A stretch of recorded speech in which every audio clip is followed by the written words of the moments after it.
Girl Interrupted is one of my top 5 all-time favourite films, so doing this comparison was always going to be quite an interesting and slightly daunting experience for me.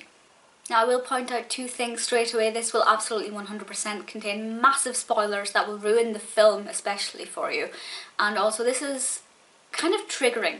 The film itself is very triggering, the book is quite triggering, so if you're not in a place in your life where you can deal with listening to discussions about mental illness and suicide and self-harm and things, I would strongly suggest you avoid this video.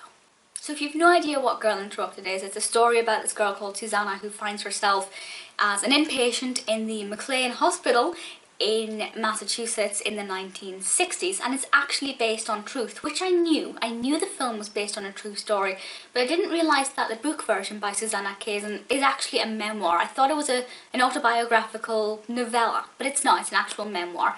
And I think that's the immediate difference here. This is structured like a memoir. There's not really narrative development, it kind of goes back and forth a little bit, whereas the film itself does have narrative structure. We do have character development, so there's a clear difference there. This is factual memoir, the film is a story.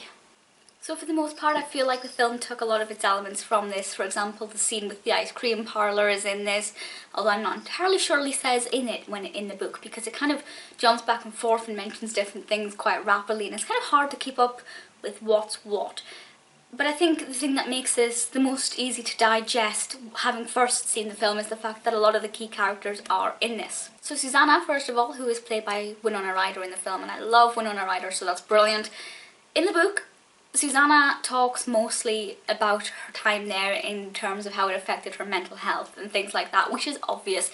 It's a memoir about a stay in a girl's mental health ward in the McLean hospital, whereas in the film it's a lot more about how Susanna wants to be a writer and how she feels trapped. So I definitely think there's a lot more medical terms in this than what we see in the film, certainly in terms of Susanna's time. Then we come to Lisa, the wonderful Lisa, as played by Angelina Jolie. I think the description of the character, or I guess the girl in this, is wonderful, and it definitely resonates across in the film. The one thing that I loved most, and this got me so excited, is that Lisa's skin in the book is described as being kind of yellow because she never sleeps and she hardly eats, so she has kind of yellow toned skin. In the film, Jolie has bright blonde hair and she wears a yellow t-shirt quite a lot, and that gives her that kind of yellow appearance. So I think the way that that's been taken from the book is just wonderful. It's such a tiny detail, but it works so fantastically well. We get a little bit of backstory in this about some of the characters we see kind of only briefly in the film, which really adds to the experience of watching the film having read this afterwards.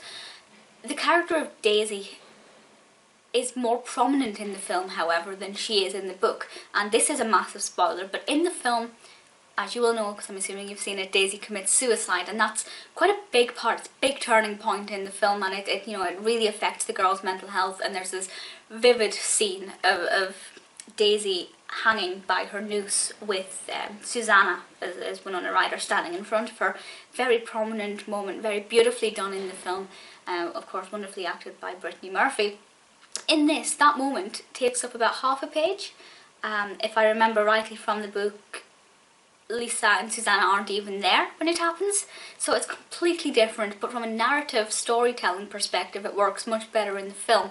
Whereas in this is obviously truth, and it's not going to be exaggerated just for commercial effect. It's definitely, you can feel the impact, but it definitely works better for an excitement element in the film.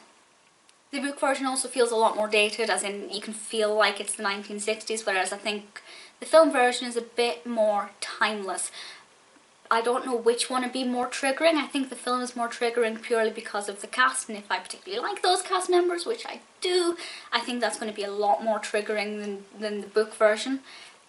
But I think I prefer the film. I cannot not prefer the film when it's Ryder and Jolie. But if you like the film, or if you've never seen the film, you have to read this. It's so raw, it's so honest, it's so inspiring, and yeah, I did love it. I was worried that it would not be as good as the film, or that it would ruin the film in aspects, but that's not the problem. So I do prefer the film, let's face it, Ryder and Jolie, I can't not. But the book was great, much shorter than I expected. But then when I found out that it was a memoir and not an autobiographical novella, I kind of realised that actually what's in there is great, and I think Kaysen has done a very brave thing writing this, and everybody has to read it. If you've seen the film or read the book of Girl Interrupted, do let me know your thoughts. If you have any suggestions for any other videos, especially book versus film comparisons, I'd love to hear them, and I'll speak to you all soon. Bye!